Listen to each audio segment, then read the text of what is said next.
Good morning and welcome to America's Home Cooking. For you people who can or are just learning to can, really people who already know how to can probably don't need to know this. But when you make cottage cheese, you have whey which is left over. Let me get my whey, I'll show you.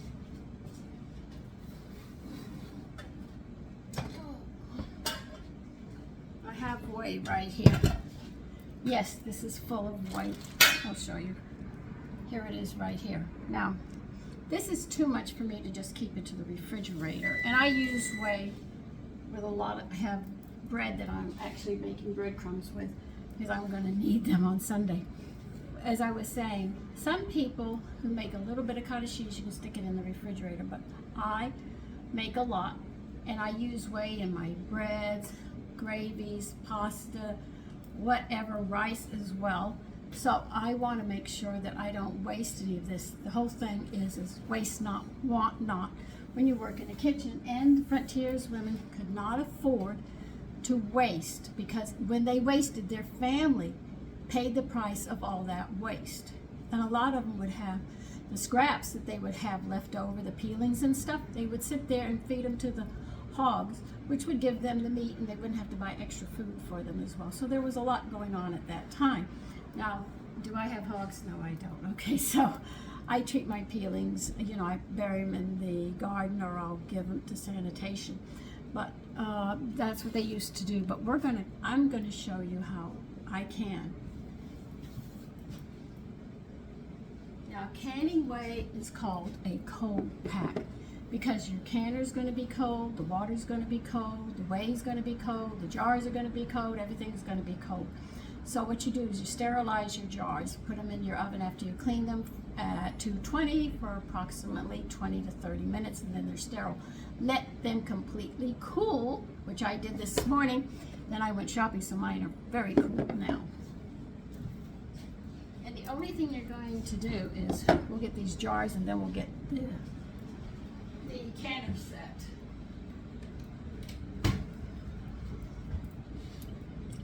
So what I'm going to do is take this whey, and then tilt you down. I don't have everything I need yet because I just went shopping and I've got a lot I've got going today. And what I'm going to do is I'm going to can mine in quart jars because I use a lot of it. And by not wasting, it saves a lot. Just like you go to the store, they have vegetable stock, beef broth, beef stock, and chicken stock.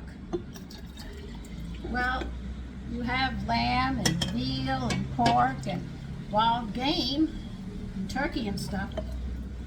I use all those stocks. I'm not going to use what they tell me I have to use. I'm going to use what I wish to use. I'm giving about an inch headspace. I'm not exact, so don't get upset with me. I say about.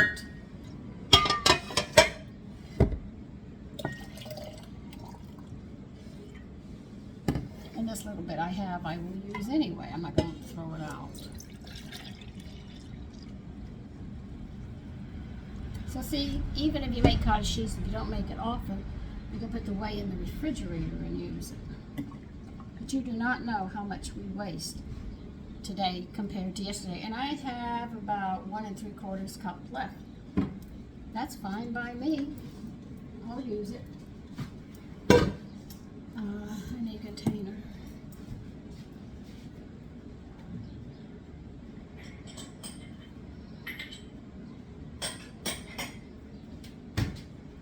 You're going to need white vinegar, and you have to debubble to make sure that you get any little air pockets. They say, but it's liquid. There's little air pockets. Believe you me, those little suckers get in there all the time. I need this liquid, so we'll just put it down there. So you're going to see me walking around while I get my debubbler out.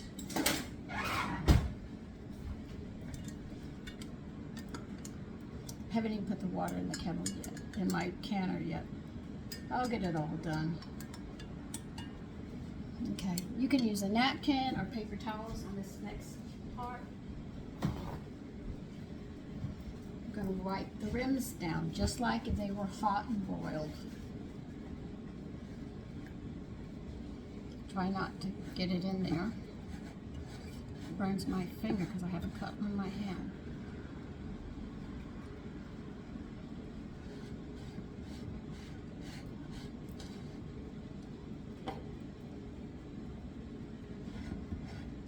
Now I have an all-American pressure canner.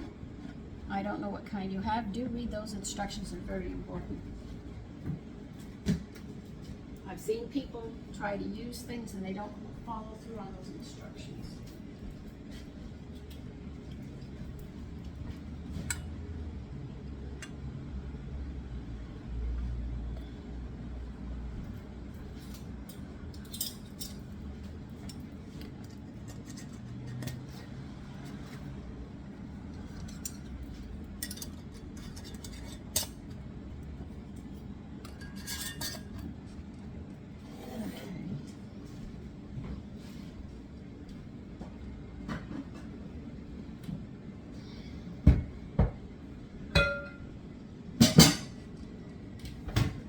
I'm going to put the water in my canner. And this is my pressure canner. It is not the water canner. It's just that I've got to get 3 inches of water in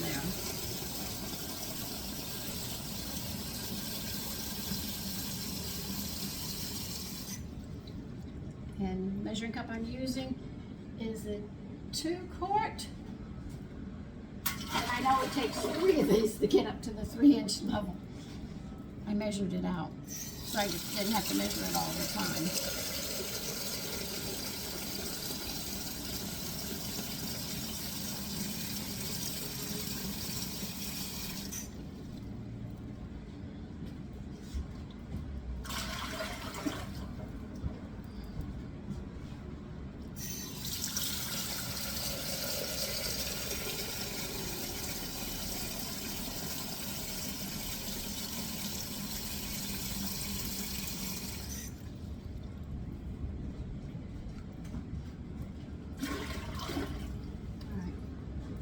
Put a little bit of vinegar into your water, and that will keep your jars nice and clean. Put your jars on.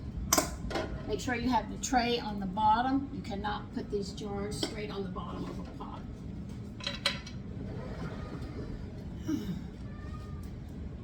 Taffy, why is it every time I start cooking you sit there and start crying for me?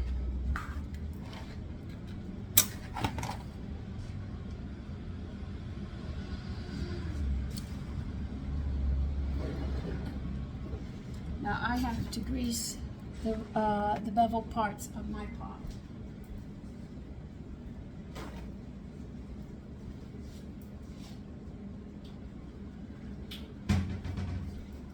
Because if I don't, they will stick together and I will never get them separated. So if you want to watch me, you can.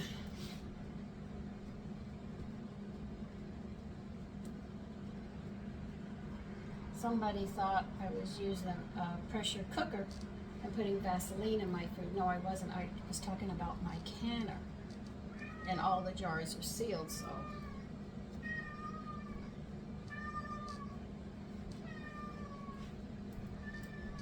So if you have an All-American, you better grease, because if you don't, you'll never get that lid off. No, I'm going to do the lid as well because I don't have a gasket. But if you have a gasket, which is rubber, you should, every 3rd time you use it, get some cooking oil and rub it down to keep it moist, because if you don't, it'll dry out and you'll find you'll have to buy them all the time. I told one woman, but she must have thought I was crazy. But she's spending her money, and that's all right. The joy of being an American is you can spend your money your way. The government doesn't tell you that you have to have this or this is all that you can have. You have the multiple choice. I think that's the difference between Democrats and Republicans. Democrats want the government to do everything for them. And Republicans are the ones that say, nah, I'll do it myself, thank you very much. That's why we're a constitutional republic. It gives us those freedoms to do what we want. As long as we're not hurting anybody, there's nothing they can say.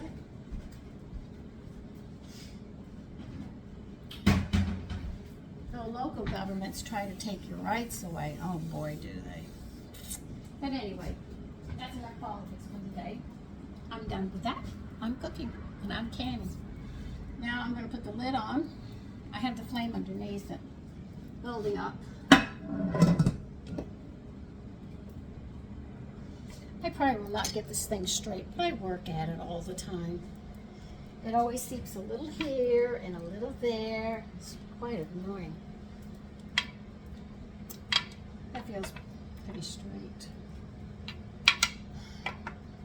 Watch it not be again, but anyway.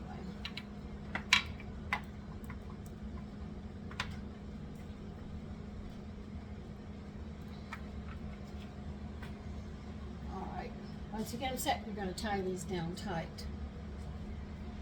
That's why I use a screwdriver to help get it off. Now we're going to bring this up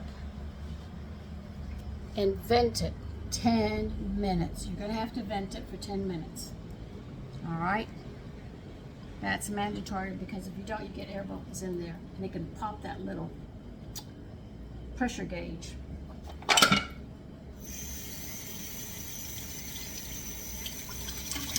So that's why you're venting out all that steam in there, so you have equal pressure all over on the inside for it. Okay, so when it's vented 10 minutes, put the weights on and keep on moving forward. Okay, the next step is this. When it's vented 10 minutes, you put the weight on. And then when that pressure builds up to your area, be it 5 psi's or 10 psi's or 15 psi's, turn it off, let the pressure come all the way down, and put them on a towel to drain. And that's it. Right now I'm getting pickles ready. Well, I have the cucumbers. I'm going to put them in. I'm quartering them right now. But anyway, that's all there is, and that's how you can whey. And if you don't have a canner and you want to save your whey, just put it in a half-gallon jar, stick it in the refrigerator, and use it. Some people in the South like to just drink it like that. It has like a vinegary, milky taste, but they like that, and you can take it that way as well. I saw my father drink it with ice in it. He'd put ice cubes in a glass and pour that, so it can be drunk like that as well. So listen, take care. Bye-bye.